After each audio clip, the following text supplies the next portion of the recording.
si Irene Abarientos. Siyempre, gusto ko rin malaman ang tungkol sa aking sarili na kahit gaano man kahirap na pasukin ng isang bagay, siyempre, nandun yung takot, kaba, yung sasabihin ng iba, alam mo yung hindi mo akalain na magagawa mo ang isang bagay na matagal mo nang inaasam. Saka marami na rin akong pinagdaanan na pinagdaanang hindi ko inaasahan sa buhay ko. Pero nandito pa rin ako lumalaban na kahit hirap ang mga dinanas ko, sakripisyo sa pamilya, pero nakayanin ko rin yun dahil sa kay fit ko kay God at paniniwala ko na kaya ko lahat lampasan ito.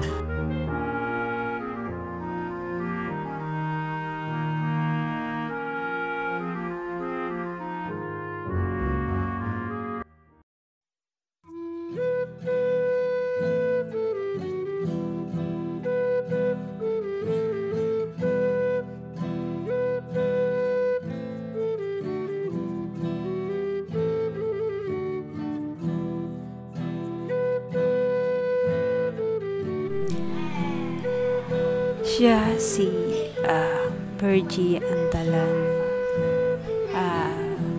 Siya ay nagtatrabaho sa Hong Kong at nandito siya para iparating sa iba na siya siyang napakalakas o napakasigasig o isang huwarang ina na magtrabaho lang dito sa abroad para lang mayroon malaking katulungan para sa kanyang pamilya na inaasam-asam niya, na mabigyan sila ng magandang buhay kinabukasan at meron siyang anak.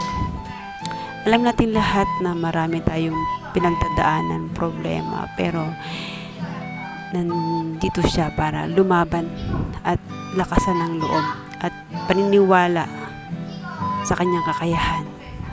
Marami din siyang sakripisyo dumating sa buhay niya.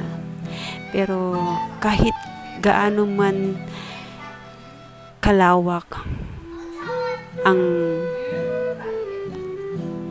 lawak ng tubig, ay kayang-kaya niyang languyin patungo sa kanyang inaasam, na kahit marami mang bagyong dumating, kahit man marami mang mga pagsubok sa buhay, ay kaya-kaya niyang gampanan dahil sa kanyang taglay na pananalig sa Panginoon.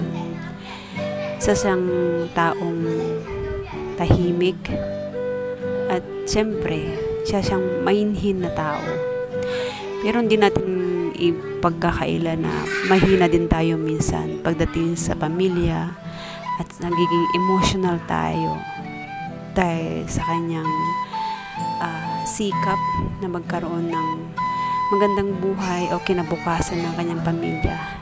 Ay handang-handa siyang lumaban sa agos ng buhay.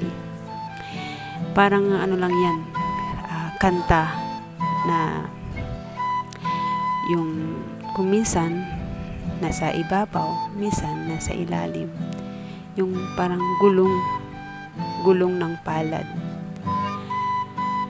Pero masaya ako kasi siya ay napakabuting tao. Nung nakilala ko siya, mahiyain at hindi niya alam kung saan siya tutungo kasi walang nakakilala sa kanya, wala siyang nakakilala o nagiging kaibigan. Pero lumakas ang kanyang loob at nakilala kami. At saludo ako sa iyo, Sis Virgie, dahil lahat yan ay napagtagumpayan mo dahil sa iyong totoong pagkatao. And once again, Virgie Antalan po. Ayan.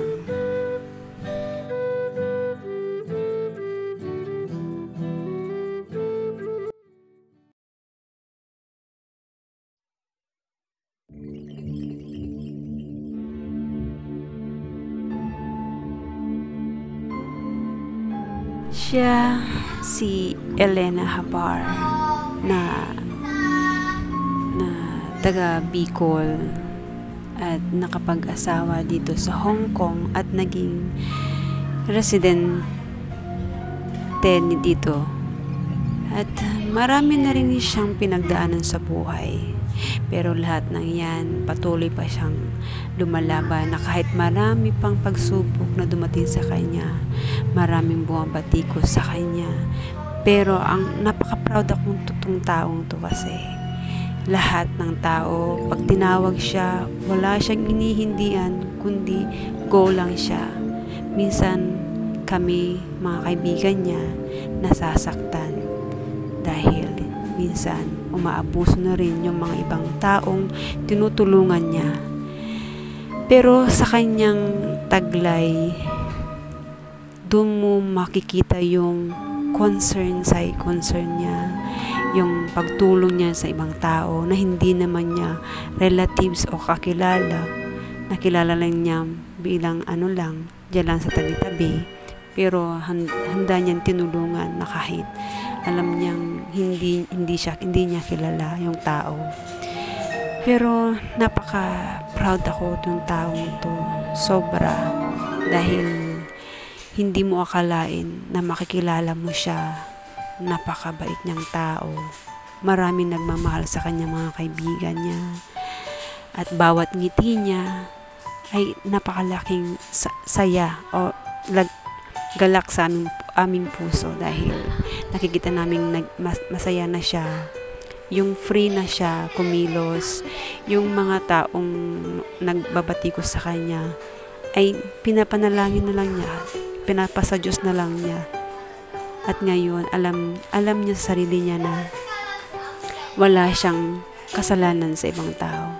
Ang kasalanan niya lang, syempre sobrang bait niya. Tsaka napaka-supportive niya sa lahat, mga kaibigan.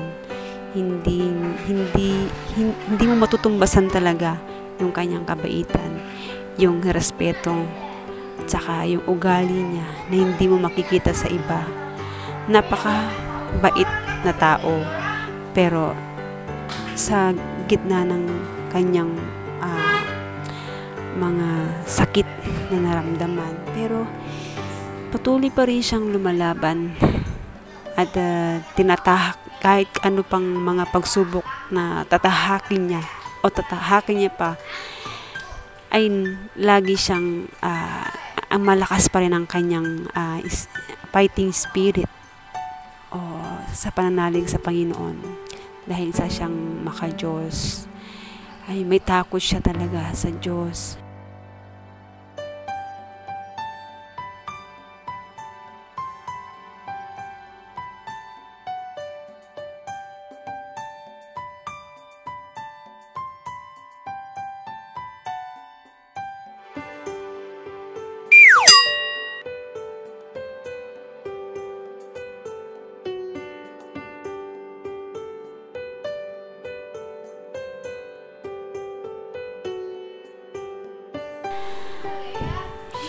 Siya si Emmy Cuenca, ang tinaguriang kong honey ko dito sa Hong Kong. Nung nakilala ko siya, syempre iba yung way niya dati. Hindi ko alam na siya pala yung magiging kasama ko nung time kasama ko ngayon. Nung time na may kasama siya, siyempre hindi ko rin kakilala dati, pero sa kanyang taglay na ngiti at kwela at higit sa lahat, napaka-supportive niyang tao. At saka siya, pinananindigan niya lahat yung mga sinasabi niya. Tsaka true friend talaga siya.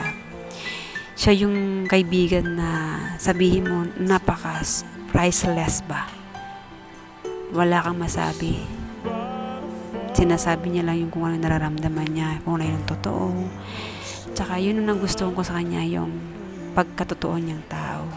Hindi mo makikita sa iba na hindi mo akalain na siya yung magiging kasama mo, kaagapay mo dito sa Hong Kong. Mabait siyang tao, supportive, saka higit sa lahat, mahilig siya sa mga surprises, yung creative siyang tao. At saka, marami siyang, napaka-seryoso niya pagdating sa pamilya. Yung sobrang pursige talaga. Kaya proud ako sa iyo, honey ko. Magpakatuto ka lang sarili mo. At yan ang dadalhin patungo sa inyong tagumpay. At congratulations sa inyong natamong ngayon.